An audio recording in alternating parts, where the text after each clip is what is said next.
Do you see how inflamed it's been? Okay, like, pourquoi? I had a lot of peeling, a lot of skin peeling on my scalp. I think it has something to do with gluten. Okay, so this is gonna be a chapter 9, chapter 10 summary. They both kind of go together, okay? They're not like, I wanted to give you guys like a legit reason, like something that I see other people give, like, oh my god, it's because they tie into the other. Like, of course they tie into the other. It's all in the same book. Okay, for starters, I'm gonna put in a little clip of what a Venetian glass was, because on live I was like, a Venetian glass? What the heck is that? Rich people stuff. Okay, and who's rich? Dorian. We're reading the portrait of Dorian Gray. For those that don't know, we're already on chapter 9. I lost my part from where we last left off. That's okay. That's okay. All I know is I'm not spending $5,000 on a cup. On a cup. I don't care how rich I'm gonna be. Okay, that $5,000, I'll just buy a car for somebody. You know, you a car. Guess who's here? The horse.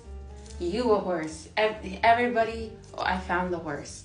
But we're gonna retire the horse. You go to bed. So Basil comes over. Is it recording? Yeah, it's recording. We're all over the place. I finally got the time to sit my butt down and the energy to do this for passion, for fun, for free, for a chance, for an opportunity, for books, because I read sort of okay online for you. What's going on in chapter 9? Dorian gets a visit from Basil, okay? He's already had his visit from Henry after finding out that Sybil Vane has drank poison and unalived herself in her dressing room. So obviously, you know, the first person to come to him is Henry, because Henry is like, we don't want you to get popular and end up in the tabloids over something like this, okay? Let's just go out and have fun. And obviously, Dorian has this like haunted, possessed portrait of him that Basil painted. And who comes to visit him? Basil. 2 days later, 2 days after figuring out that Sybil Vane has died, he reads it in the Globe. The Globe, which I'm assuming is a newspaper. So Dorian obviously is, at this point, very ambivalent and dismissive of the fact that Sybil Vane has passed. He's like, oh my god, that was so long ago. And Basil was like, dude, that was like 2 days ago. Like, when Basil decides to challenge Dorian on his lack of empathy, this is what Dorian says to Basil. He says, a man who is master of himself can end a sorrow as easily as he can invent a pleasure.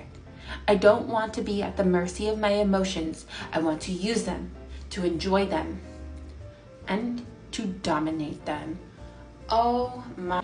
And I just want y'all to know, that's like the same rhetoric that some like podcast guy that's gonna like some red pill dude will be like, and women and the men and the women and the women and the men. Like, that is literally like basically it. That's some toxic masculinity. What do you mean you want to dominate your emotions?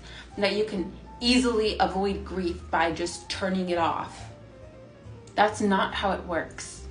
And if that's how it works for you, please go see a therapist. I mean, I get it. When it comes to the concepts of free will, you can will yourself through anything, right? Like, there's a difference between intending to do something and willfully and actively choosing to do something. And that is going to be a very important theme over these next 2 chapters, is the consciousness surrounding choice and those consequences that come with the choice. Even if you're choosing to do the bad thing, the not so good thing, the thing that makes people hem and haw and go, ooh, like what? But why would you do that? When Basil hears this big monologue from Dorian being all like, if you really cared about me, then you should have just helped me like forget and distract me from my sadness and the grief. Basically, he gaslights his friend. And he goes on to say that Sybil Vane's death was like a symbol okay? A symbol of martyrdom, the greatest symbol of love that no other person will ever be able to satisfy, because no one will ever love him the way Sybil Vane did. She loved him so much that she couldn't stand to live without him. And this really puts a big spin on the idea of a phantom ex, which is an idealized version of someone that they used to date, forgetting all of the nuances and flaws that kind of led them to, you know, part ways. I mean, obviously there was a lack of compatibility. That's why they're your ex. But, you know, for someone like Dorian, who doesn't have any remorse and now is going to have an hopefully unreachable standard of how much one should love him, it's all going to be due to this figurative phantom ex that is Sybil Vane. I can't even stress this enough. Her death has been romanticized and even mocked by both Dorian and Henry in such a way it disturbs me. It disturbs me because, you know, trigger warning for anyone that's dealing with, you know, unaliving themselves thoughts or thoughts of taking a toaster bath. This is just not the response that a empathetic person could have. So this is what I mean by he gaslit his friend. He says, how like a sympathetic person, he does a Darvo thing, right? He goes, if you really want to console me, teach me rather to forget what has happened or to see it from the proper artistic point of view. Was it not Gautier who used to write about la consolation des arts? So I find it very strange that now he's basically saying I'm the victim. He's trying to manipulate using guilt to get his friend to kind of lay off the topic about her death and his role in it. I also figured out what the word ennui is, which is a type of listlessness or depression, a lack of motivation by nothing to hyperfixate on or to become consumed by.